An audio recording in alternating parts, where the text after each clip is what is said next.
Bab 348. Kamar pengantin. Louis, kemana kita akan pergi? Setelah meninggalkan pemakaman keluarga Yin, melihat Louis masih memeluknya dengan erat, Feli Luo mau tidak mau bertanya. Kamar pengantin. Kamar pengantin. Feli Luo terkejut dan berkata, Louis bajingan, apakah kamu akan bertindak tidak senonoh kepadaku lagi? Apa maksudmu dengan tidak senonoh? Ini sudah yang selayaknya. Bagaimana itu selayaknya? Bukankah kamu mengaku sebagai calon istriku? Kapan aku? Feli Luo tiba-tiba teringat kata-kata yang baru saja diucapkan Louis di pemakaman. Memang benar dia tidak membantahnya, tapi bukankah karena itu di depan ibunya Louis sehingga dia tidak membantah? Bahkan jika dia bersedia, tetapi bukankah kamu terlalu cepat? Bagaimana orang bisa langsung pergi ke kamar pengantin? Tidak tahu adat. Turunkan aku, gadis ini tidak ingin ke kamar pengantin denganmu secepat itu. Feli Luo berjuang 2 kali. Plak. Louis Lu dapat mengangkat tubuhnya yang ramping dan anggun dengan satu tangan. Dan dengan tangan yang lain terbebas, dia menamparkan pantat Feli Luo dengan keras sambil berkata dengan tegas, nurutlah. Bajingan, jangan bertindak terlalu jauh, gadis ini tidak semudah itu. Feli Luo menggertakkan gigi taring kecilnya dengan marah, bergerak untuk menggigit tubuh Louis Lu. Louis Lu berkata, aku rasa kamu sebaiknya menunggu sampai tidak ada orang di sekitar untuk menggigit. Menggigit saat ini akan menodai citramu sebagai Dewi Feli. Citra gadis ini sebagai Dewi telah lama dirusak olehmu, bajingan. Feli Luo berkata dengan marah. Tapi seperti yang dikatakan Louis Lu, ini di jalanan, ada banyak pejalan kaki, tidak pantas untuk menggigitnya, lebih baik menunggu sampai tidak ada orang di sekitar. Tidak. Saat tidak ada orang di sekitar. Menggigit. Kata ini tidak benar. Baru pada saat itulah Feli Luo bereaksi, wajahnya yang cantik sekali lagi memerah karena malu dan dia membenamkan kepalanya ke dada Louis Lu lagi, takut orang yang lewat akan mengenalinya.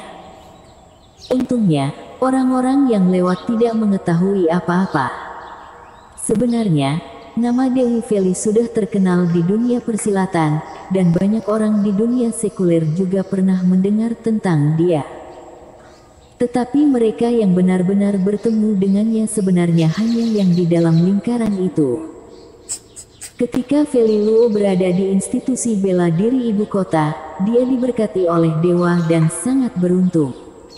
Segera setelah mengikuti ujian kelulusan, dia diatur untuk pergi ke aliansi bela diri Tiongkok Tengah, dan dengan dukungan Yunayin, mudah baginya untuk menjadi pemimpin aliansi regional.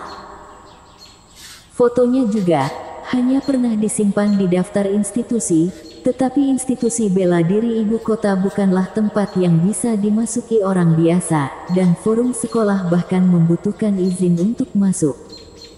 Jadi wajar jika orang-orang di luar tidak mengenalnya secara pribadi. Bahkan Vanessa Xiao, yang sebelumnya pernah berkembang di industri hiburan di ibu kota, tidak mungkin tidak pernah mendengar nama Dewi Feli. Namun Vanessa Xiao bahkan tidak menyadari pada saat itu bahwa Dewi Feli yang digosipkan ini sebenarnya adalah kakak ketujuhnya, Feli Luo. Feli Luo sama sekali tidak perlu khawatir akan dikenali oleh orang yang lewat. Hanya saja, karena rasa malu gadis kecil ini, dia masih membenamkan kepalanya ke dalam pelukan Louis Lu. Melihat dia bersikap nurut, Louis Lu sangat senang dengan dirinya sendiri dan dia menggendongnya sampai ke keluarga Long. Ketika Juan Long melihat bahwa dia baik-baik saja, dia sangat gembira dan buru-buru maju untuk menyapanya. Tuan Lu, senang sekali Anda baik-baik saja. Ngomong-ngomong, apakah Anda sudah menemukan identitas pembunuhnya? Dia takut pembunuh sebelumnya akan melakukannya lagi. Bagaimanapun, itu adalah supreme power, keluarga Long benar-benar tidak mampu mengulangnya lagi. Louis Lu berkata, kamu tidak perlu khawatir tentang itu, Dekan Yin telah menyelesaikan semuanya, itu hanya kesalahpahaman. Itu bagus, itu bagus. Juan Long merasa lega, lalu melirik dengan aneh pada wanita di pelukan Louis Lu dan bertanya, Tuan Lu, siapa ini? Feli Luo membenamkan wajahnya di dada Louis Lu dan menggelengkan kepalanya dengan kuat. Louis Lu tertawa ringan dan dengan sengaja memperpanjang nadanya, ini, tidak lain adalah yang terkenal itu, his. Louis Lu merasakan sakit yang tajam datang dari titik kecil tertentu di dadanya, dan segera tersentak ke belakang kesakitan. Dalam hatinya, dia mengutuk kakak ketujuh, harimau betina ini, benar-benar kejam. Ahem, dia adalah menantu kecil yang aku ambil di jalan. Bagaimana Louis Lu berani berlama-lama? Dia menggendong Feli Luo dan melesat ke salah satu halaman yang terpisah dari keluarga Long. Louis Lu pada dasarnya tinggal di keluarga Long selama beberapa hari terakhir. Juan Long secara khusus mengatur agar dia tinggal di halaman yang tenang. Dia bergegas ke kamar. Louis Lu berteriak, hentikan. Tidak, hentikan mulutmu, dasar harimau betina. Aku tidak akuan. Kata-kata Feli Luo tidak jelas, dia harus memberi pelajaran pada bajingan ini hari ini, siapa yang menyuruh dia terus mempermalukan dirinya. Tidak mau melepaskan dia, kamu yang meminta ini. Louis Lu tidak peduli apakah dia melepaskannya atau tidak, dia langsung memeluk tubuh Feli Luo yang lembut dan harum dan melempar dirinya ke tempat tidur. Sementara satu tangan besar menekan dengan kuat ke tempat tertentu yang berdiri tegak. Memegang dengan keras. Mata ganti mata. Feli Luo menjerit dan dia melepaskan gigi taring kecil itu. Kemudian kaki giok yang ramping dan elastis menginjak dengan keras ke perut Louis Lu. Wajah kecilnya dipenuhi kepanikan. Dia tidak menyangka Louis Lu benar-benar berani melakukannya. Tapi ketika dia melihat ekspresi lucu di wajah Louis Lu saat dia menggosok bagian yang telah digigitnya dengan marah, dia mendengus sambil tertawa dan berkata dengan bangga, kau pantas mendapatkannya, Kau masih berani memprovokasi. Sialan, aku akan menghukummu hari ini. Louis Lu sangat marah, dia melangkah maju dan meraih tangan Feli Luo dan menekannya ke kasur. Melihat bahwa dia akan menendang kakinya lagi, Louis Lu mendahuluinya dengan menggunakan kakinya sendiri untuk menjepitnya. Bagaimana mungkin kekuatan seorang kaisar Dewa Louis bisa dibandingkan dengan seorang Sublime Master? Segera Feli Luo takluk. Tidak bisa bergerak. Sepintas kepanikan pertama kali muncul di matanya, dia berjuang beberapa kali, tetapi melihat bahwa perjuangannya sia-sia, dia menoleh ke samping dengan malu-malu dan berkata dengan lembut, kalau begitu kamu, pelan-pelan. Bersambung.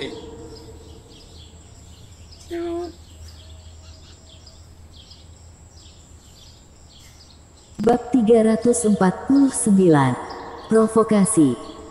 Feli Luo tidak lagi meronta dan memalingkan wajahnya yang halus dan memerah ke samping, matanya yang indah tertutup rapat. Bulu matanya yang panjang dan rapi sedikit bergetar. Orang bisa melihat betapa gugupnya dia di dalam. Merasakan nafas Louis berangsur-angsur mendekat, ketegangan di hati Feli Luo langsung meluas, dan seluruh tubuhnya yang lembut dan halus juga sedikit bergetar. Tapi meski dia gugup, ada juga sedikit antisipasi. Nafasnya juga menjadi cepat. Akhirnya, dia merasakan ciuman Louis. Tapi itu tidak mendarat di bibir cerinya, tapi di dahinya. Sudah kubilang kau bodoh. Suara Louis Lu terdengar dan Feli Luo membuka matanya untuk melihat wajahnya dengan senyum menggoda dan langsung menyadari bahwa dia telah dipermainkan oleh bajingan ini. Louis bajingan. Feli Luo berteriak dengan rasa malu dan marah yang luar biasa, tiba-tiba mengangkat kepalanya dan membantingnya ke arah dagu Louis Lu. Louis Lu telah waspada dan menopang telapak tangannya di tempat tidur, mendarat di posisi push up. Dia melonjak ke lantai, menyebabkan serangan kepala Feli Luo gagal. Hujan turun sepanjang malam, kamu pergi dan mandi dulu, setelah itu kita akan keluar untuk makan malam.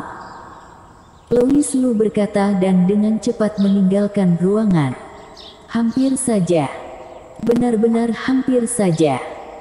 Jangan melihat kesantaiannya dari luar, dia sebenarnya tidak kalah gugup dengan Feli Luo di dalam hatinya. Terutama ketika Feli Luo tiba-tiba berhenti meronta barusan, dia terlihat seperti anak domba yang jinak, dan ekspresi itu benar-benar menggoda. Louis Lu hampir tidak bisa menahan dirinya. Setelah Louis Lu berlari keluar ruangan, Feli Luo melamun sejenak, dan sedikit perasaan kehilangan benar-benar muncul di dalam hatinya. Hilang. Bagaimana dia bisa merasa kehilangan? Feli Luo menggelengkan kepalanya dengan kuat, pipinya panas dan dia berbisik, Feli Luo, apa yang kamu pikirkan? Aduh ini sangat memalukan, ini semua salah Louis sialan itu. Dia menggertakkan gigi taring kecilnya dengan kesal, bangkit dan pergi ke kamar mandi. Bahkan jika ada segala macam kekhawatiran, mandi akan menghapus 1000 kekhawatiran. Ruang tamu keluarga Long. Ketika mereka melihat Louis Lu keluar, semua orang dari keluarga Long semuanya menunjukkan ekspresi aneh. Mereka dengan jelas melihat Louis Lu menggendong seorang wanita dan bergegas dengan tidak sabar ke halaman barusan, tetapi mereka tidak menyangka dia akan keluar secepat itu. Juan Long bertanya, Tuan Lu, barusan. Jangan tanyakan apa yang tidak boleh kamu tanyakan. Oke, aku tidak akan bertanya, hehe. Juan Long tertawa. Pada saat ini, Henry Kie tiba-tiba berlari dengan wajah bersemangat dan berkata, Kakak ipar, aku tahu kamu akan baik-baik saja. Melihat anak ini, Louis Lu berkata, apa kamu tidak pergi ke kelas dan berkeliaran sepanjang hari? Aku tidak berkeliaran, kelas hari ini relatif sedikit. Aku hanya datang ke keluarga Long setelah kelas. Itu masih belum disebut berkeliaran. Louis Lu menatapnya dengan tajam, dia benar-benar tidak menyangka bahwa anak ini begitu akrab dengan orang-orang dari keluarga Long. Wajah tua Juan Long di sampingnya tersipu dan berkata sambil tersenyum malu, Ahem, anggap saja keluarga Long kita seolah-olah itu adalah keluargamu sendiri, tidak dianggap berkeliaran, tidak dianggap berkeliaran. Henry Kie menjelaskan, anak-anak muda dari keluarga Long itu, ketika aku mengatakan kepada mereka bahwa kamu akan kembali dengan selamat, mereka tidak mempercayaiku dan bersikeras untuk bertaruh denganku. Aku takut mereka tidak mampu, jadi aku mempertaruhkan setengah yuan saat itu juga. Wajah Juan Long tiba-tiba berubah dan dia berteriak, anak mana yang melanggar hukum, katakan padaku dan aku pasti akan membuat mereka menjadi baik. Tentu saja, Henry Kie tidak akan mengkhianati teman-teman judinya. Louis Lu, di sisi lain, menamparkan dan berkata dengan marah, beraninya anak ini bertaruh padaku. Apa gunanya bertaruh setengah yuan? Aku rasa kamu ingin digebuk. Kakak ipar jangan. Pemukulan yang parah tidak bisa dihindari. Henry Kie memeluk kepalanya dan bergegas pergi, membuat beberapa anak keluarga Long di kejauhan terlihat sangat bahagia. Kakak ipar ampuni aku punya informasi, aku punya informasi. Henry Kie memohon belas kasihan sambil berteriak. Informasi. Louis Lu mencibir, berapa harga informasimu? Dengarkan aku dulu, kakak ipar. Baiklah, aku akan memberimu kesempatan. Jika kamu tidak bisa memuaskanku, kami bisa dengan jujur duduk dan terus dipukuli. Informasi ini sangat penting, kita perlu pindah ke tempat yang lebih tenang untuk berbicara. Melihat penampilan pura-pura serius Hendrik Y, Louis Lu langsung kesal. Dia menyeret bocah itu keluar keluarga Long dan berkata, "Cepat bicara." Hendrik Y menyapu pandangannya ke sekitar seperti seorang pencuri. Setelah memastikan tidak ada orang di sana, baru kemudian dia berbisik, "Aku juga melakukan ini untuk menghindari identitasmu terungkap, kakak ipar. Lihatlah berita ini." Hendrik Y mengeluarkan ponselnya dan membuka bagian berita, lalu menyerahkannya kepada Louis Lu dan berkata, "Aku tahu kakak ipar jarang membaca berita, jadi kamu pasti belum membaca artikel ini." Louis Lu dengan cepat membacanya. Isi berita itu adalah tentang seorang pria dari Amerika bernama Wilson yang mengaku telah mencapai alam dewa dan mengancam untuk menantang Raja Tianxia dari Kerajaan Long di sebuah pulau tertentu di Samudera Pasifik. Garis lintang dan bujur pulau tersebut tertulis dalam artikel. Karena perbedaan waktu antara garis bujur, Wilson tidak menentukan waktu tertentu, tetapi hanya tanggal umum. Dalam waktu sekitar 1 minggu, dia akan berada di pulau ini, menunggu Raja Tianxia selama 3 hari. Jika dalam 3 hari dia tidak datang, Raja Tianxia adalah pengecut. Ini murni tindakan provokasi dari orang yang keterbelakangan mental, sama seperti beberapa ahli yang mengatakan bahwa orang Tiongkok daratan tidak akan mampu membeli telur pindang. Louis Lu pernah mendengar hal semacam ini sebelumnya, tapi tidak pernah repot-repot memperhatikannya. Jika tidak, dia harus pergi dan memukul sekali saja jika ada orang yang datang untuk memprovokasi dia. Betapa menyebalkannya hal itu. Hanya ketika orang-orang itu bertindak terlalu jauh dan melanggar perbatasan Kerajaan Long, Louis Lu akan menunjukkan kepada mereka teror Raja Tianxia, bahkan sampai menyerang ibu kota mereka. Sedangkan untuk badut seperti ini, tidak perlu repot-repot dengan mereka sama sekali. 36 Jenderal Istana Tianxia terlalu malas untuk mengganggu Yang Mulia Kaisar Dewa dengan berita sampah seperti itu sekarang. Oleh karena itu, informasi dari Hendrik Y ini tidak ada artinya bagi Louis Lu. Melihat ekspresi menghina Louis Lu, Hendrik Y menjadi cemas dan berkata, "Kakak ipar, aku melihat bahwa Wilson ini tidak sederhana." Banyak media asing berkomentar bahwa alam dewa ini nyata. Louis Lu mengulurkan jarinya dan mengetuk kepalanya dan berkata, "Hal-hal seperti media harus dilihat dengan baik-baik. Banyak hal yang tidak bisa dianggap serius, tapi Wilson ini datang pada waktu yang tepat." Bersambung.